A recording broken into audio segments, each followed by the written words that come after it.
আসসালামু আলাইকুম। ওয়ালাইকুম আসসালাম। আপনার বাসা কোথায়? আমার বাসা আছে ৯ নম্বর ঝাপা গ্রাম। এই যে এটা কি বাওর? এটা হচ্ছে ঝাপা বাওয়ার। ঝাপা বাওর? ঝাপা বাওয়ার। এটার মালিক আপনি? আমি। এখানে আসতে হলে কিভাবে আসতে হবে? এখানে যখন মানুষজন আসবে হ্যাঁ। কিভাবে আসবে? এখানে গাড়ি ঘোড়ায় আসা যাবে। আর হচ্ছে এই ব্রিজের প্রবেশ মূল্য কত? তা আমরা ১৪৮ জন যাবে ১.৫ কোটি টাকা। মানে এখানে যারা আসবে হুম। এরা এখানে টিকিট কাটবে। টিকিট মূল্য ১০ টাকা। ১০ টাকা? মোটরসাইকেল সহ ২০ টাকা, প্রাইভেট ২০০ টাকা, আর খালি লোক ১০ টাকা যা আসা। আপনারা কতজন মিলে এই ব্রিজটা আমরা করছেন? ১৪৮ জন মিলে এই ব্রিজটা করেছি। আর এতে খরচ হয়েছে কেমন? ১.৫ কোটি ২ কোটি টাকা মতন হয়েছে। লাভ হয়? মানুষজন আসে? মানুষজন আসে। এখানে হচ্ছে কেমন মানুষজন হয়?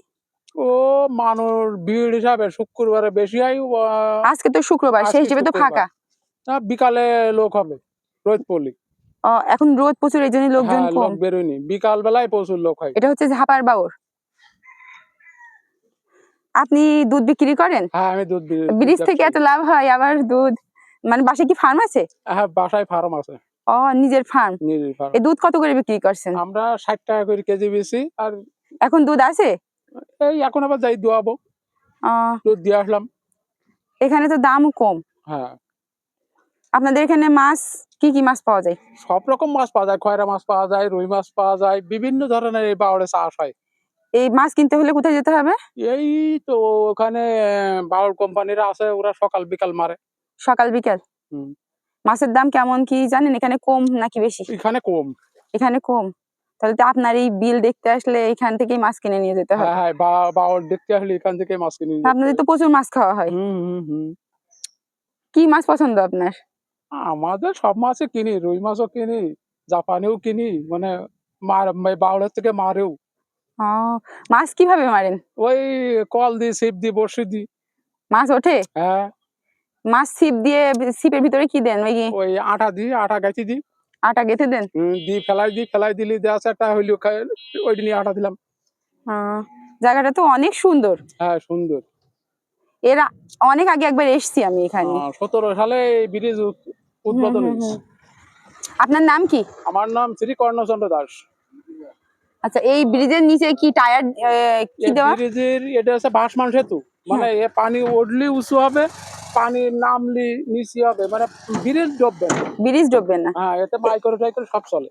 এর নিচে কি দেওয়া রয়েছে? এর নিচে রয়েছে ব্যারেল। ব্যারেল দিয়ে করা? হ্যাঁ।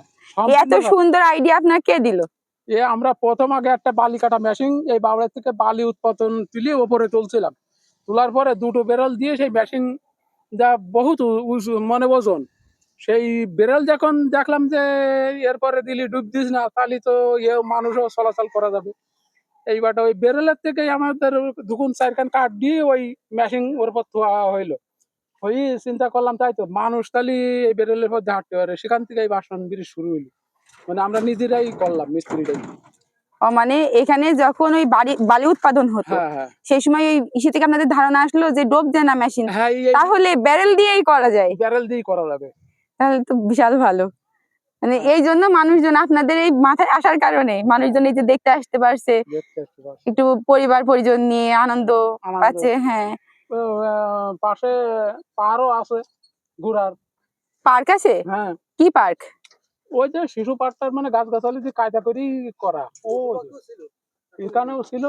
হ্যাঁ, কি পশু পাখি ছিল?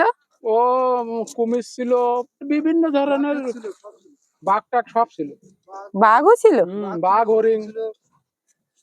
তাহলে এখন নেই? এখন নেই, র্যাবে আইসি আর কি উঠে দিয়েছে। এই কাজটা করা তো ঠিক হলো না, সবাই আসে দেখতে। র্যাবের সাথে জামালি করলে উড়াই উঠে দিয়েছে। আপনার এখানে দুধ থাকলে তো আমি নিতাম। এই এখন যাই দেবো।